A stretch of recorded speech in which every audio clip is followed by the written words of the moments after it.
All right. So we're diving deep into touch today. Touch. That's right. Okay. And, we always say more to touch than meets the eye. Yes, definitely. This time, we really mean it.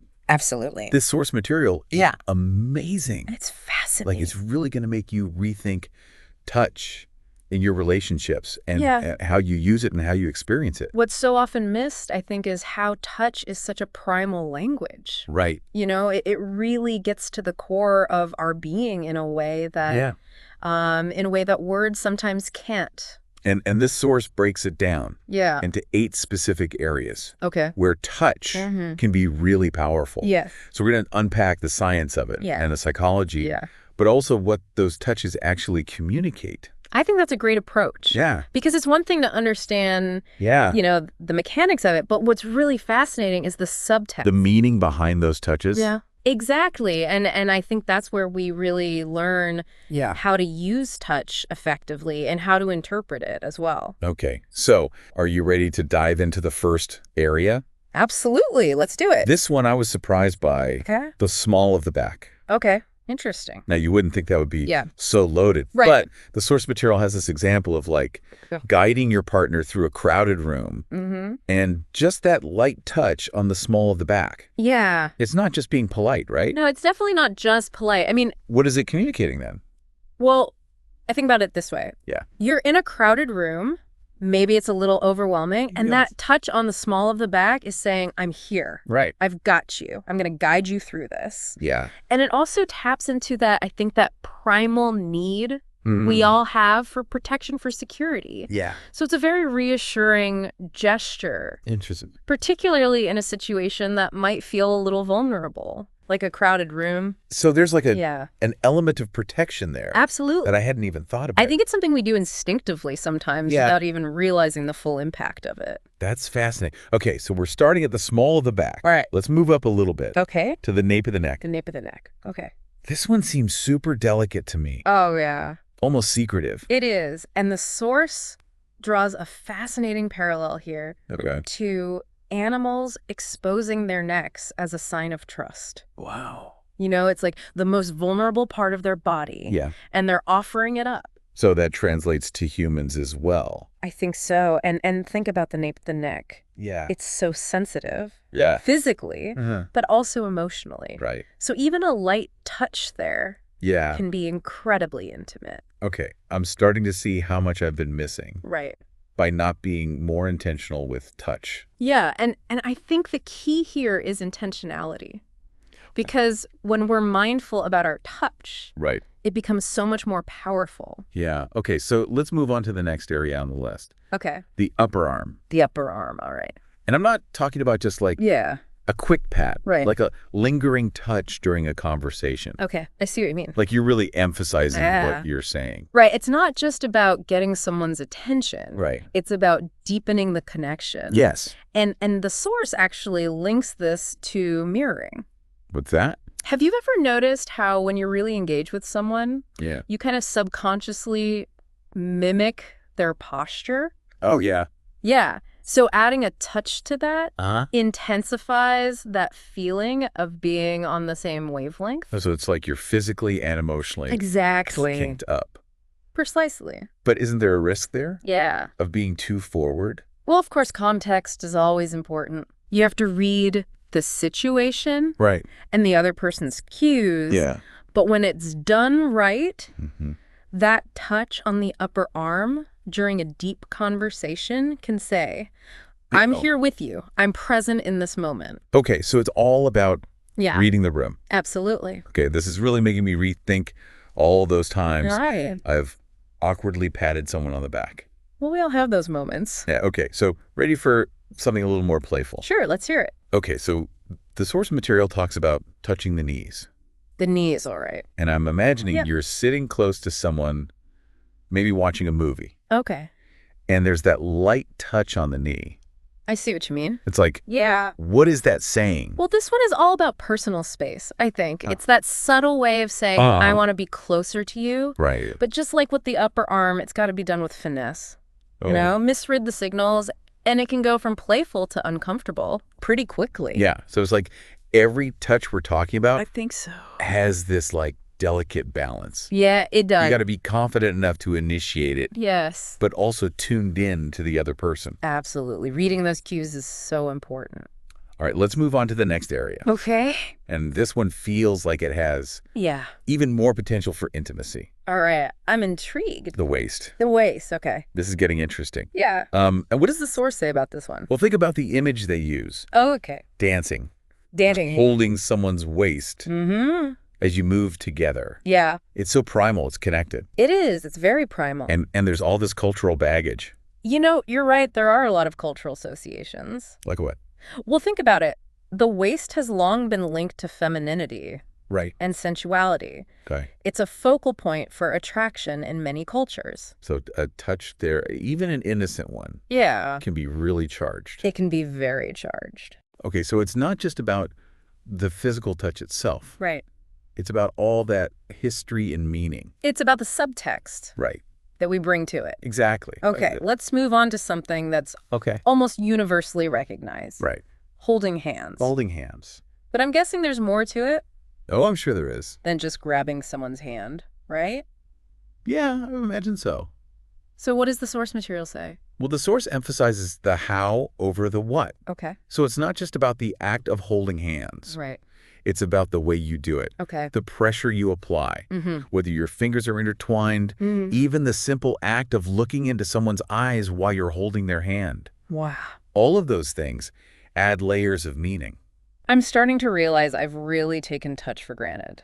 Yeah, it's easy to do. It's like we're speaking this whole other language. We are. And I'm just now learning the vocabulary. I think that's a great way to put it. So tell me about this next one. Touching the inside of the wrist. The inside of the wrist, all right. That always seems so personal to me. It is. It's a very intimate area. Almost vulnerable. Yeah, think about where the wrist is. Yeah. It's where we check our pulse. Right. It's where we feel that delicate connection to our inner selves. And the source material talks about a gentle kiss on the wrist. Yes. Like a secret shared between two people. It's a very tender gesture. Okay, so we've covered a lot of ground already. We have. From the small of the back to the inside of the wrist. It's been a fascinating journey. What's the most surprising area that the source dives into? The earlobes. The earlobe. Yeah. Really? You wouldn't think it, but they're incredibly sensitive to touch.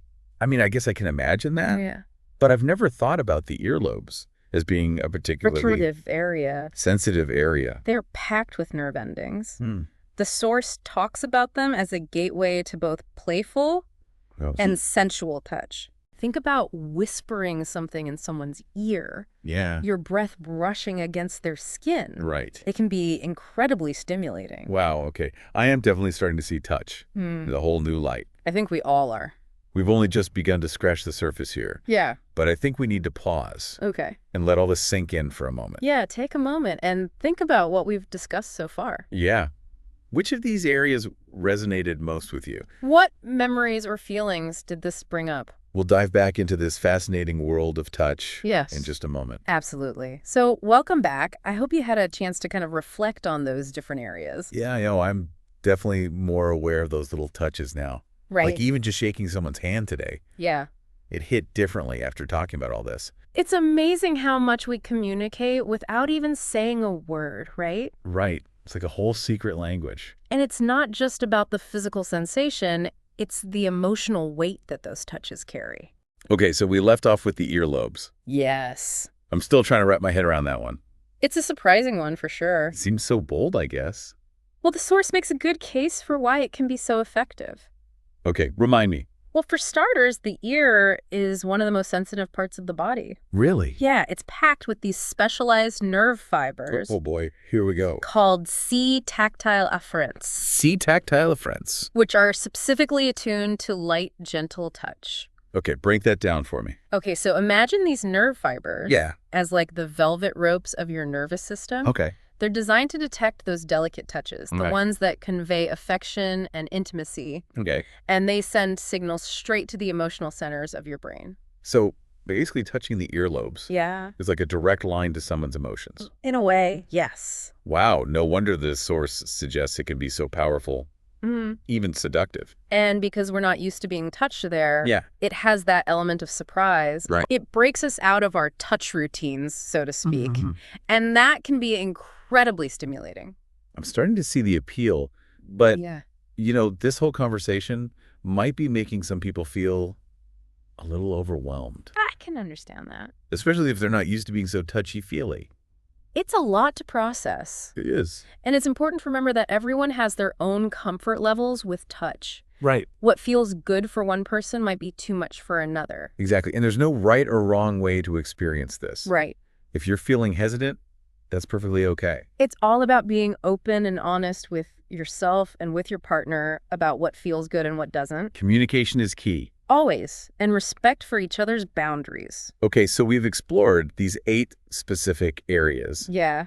But what are the bigger lessons here? Right. What can we take away from this deep dive into touch? Well, for me, it's realizing that touch is way more nuanced than I ever thought. I think that's a great insight. It's not just about physical contact. It's about communication, intention, understanding the other person. It's a language. It really is. And like any language, it has its own grammar and vocabulary. So how can we use this knowledge in our own lives? That's the big question, isn't it? What practical advice can we give our listeners who are ready to put this into practice? Well, I think the first step is awareness.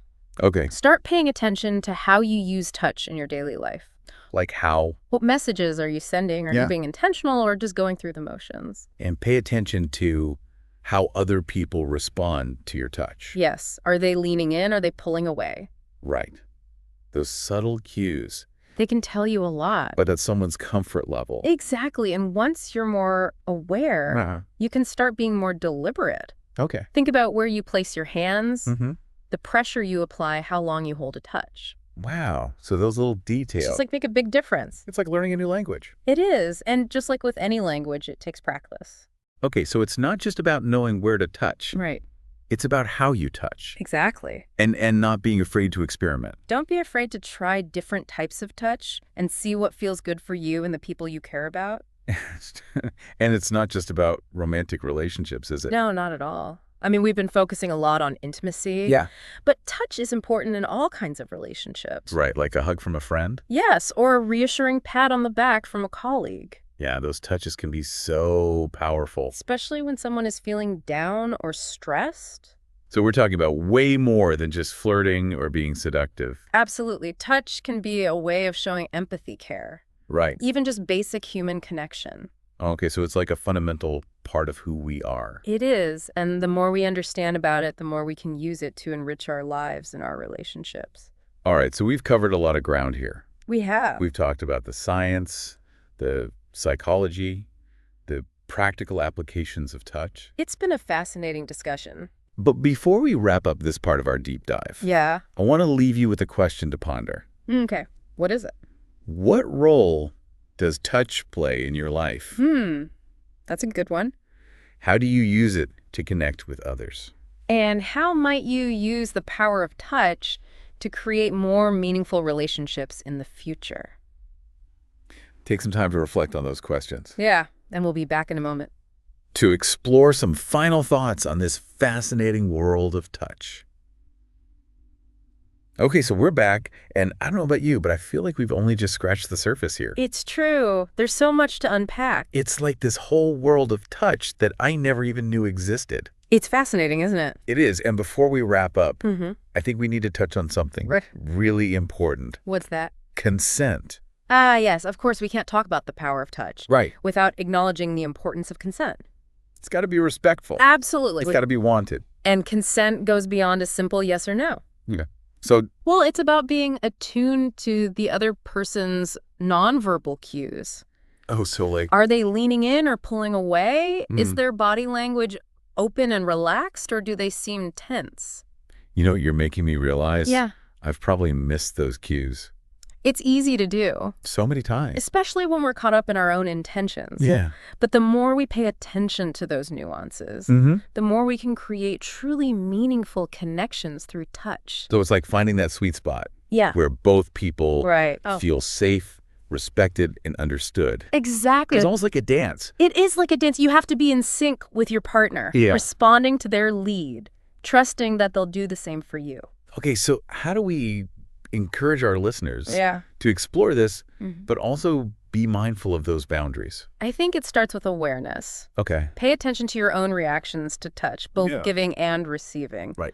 What feels good to you? What makes you uncomfortable? Okay. And then extend that same awareness to the people around you. right. Don't be afraid to ask for what you need and be equally willing to respect someone else's no. It's all about communication. It is. Touch is a gift. Okay. It's a way of expressing care, affection, connection. Yeah. But like any gift, it needs to be given freely Right. and received with gratitude.